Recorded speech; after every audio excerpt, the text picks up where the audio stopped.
Well, this is the first question from the memory section, so I'll read you the STEM very briefly. We've got a researcher is investigating the coding in short-term memory using the same participants in both conditions, repeated measures of design. So the first condition, he read out a list of 10 different sounding words. And in the second condition, reading out a list of 10 similar sounding words, and they are recording how many words participants recall correctly in each condition. So there's a table of means and standard deviations, so a summary table, and the questions, in fact, I'll do both the mean and the standard deviation question in this video. So we've got, what do the mean values in table 1 suggest about the coding in short-term memory? So the mean of the different sounding words was 7.1. So on average, people scored 7 out of 10. Compared to similar sounding words, they scored 4.6. So let's round that 5 out of 10. So there's a significant difference there. It was a lot easier to recall the different sounding words than the similar sounding words. Now, that suggests that because that's the case, that short-term memory, because that's where you kind of like doing this test of reading out the list of words and testing kind of that kind of memory, must be encoded acoustically, so how it sounds, because if it wasn't, it wouldn't have an impact on whether you remembered them or not. The fact that it is having an impact means that it must be coded that way, because you find it more difficult with similar sounding words. You kind of get mixed up.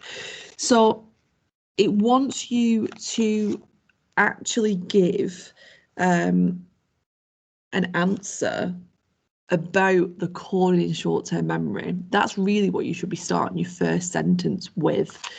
And then you're backing it up with some evidence, so the mean values in the table. So I would probably, other people, I'm just looking at an answer in front of me here, people did do it the other way around. So they gave the mean values and then said, therefore, this means that coding of short-term memory is acoustic. That's fine. You'll still get the marks, but it would be better to kind of address well, I don't know, actually. Maybe it would be fine. Maybe it's fine either way around. As long as you've got those 2 points, you get the 2 marks. So you want something like the mean values suggest that short-term memory is coded acoustically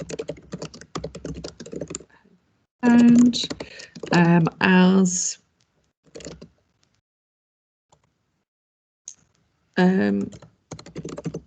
similar sounding words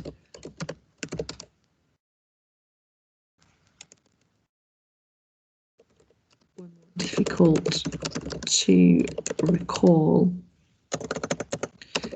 than notice how I've just put the values in brackets, because I'm making reference to what values am I using to make this kind of assumption or this kind of explanation for the answer. You didn't actually have to refer to the values in your answer to get the marks, but there had to be some kind of reference to the mean. So one being more difficult than the other, getting a higher score in one of them than the other. So something like that. But this one here would probably be a bit better. So this is kind of 1 mark here for how they sound. In fact, what I'll do is I'll just put them on a separate line like that. And then this was what the second mark was for here. So that would get you 2 marks there for the mean. Now, for the standard deviation, they want to know what do they suggest and then to justify your answer. So it's not specifically asking you about memory this time. It's just saying, what does standard deviations show and what does it mean about the kind of data in the table? Now, the standard deviations were 1.9 for different sounding words. In fact, I'll just put that on. And then 0.6 for similar sounding words. So you've got to kind of make a comment at first to say that clearly one of them's higher than the other. Now, what that suggests is if you think about standard deviation, it's a measure of variation, a measure of dispersion from a mean value. So it's like how spread out are the scores from that mean. So if you think about the means before, the mean is like 4.6. So that's on average, people are scoring about 5 out of 10. On average, they're scoring about 7 out of 10. But if you've got massive variation, massive dispersion from that mean value, then that means that it's not really an average, because some people are scoring higher, some people are scoring lower, they're all over the show. So if you've got a small standard deviation, it means that most people are actually scoring that mean value that you've got. They are on average scoring that. Whereas if the standard deviation's high, it's not actually a true middle. It's being kind of distorted by outliers, perhaps. So that's kind of what you need to be mentioned here. So the first mark is where you kind of talk about how there's more variability in the scores in the different sounding conditions. So in this one, so deviation suggests that there is more variation in the scores. In fact, I'll put in the memory scores. Participant memory scores.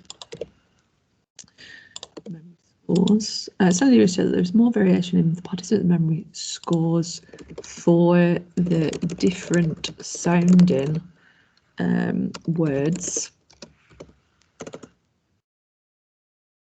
compared to the similar sounding words.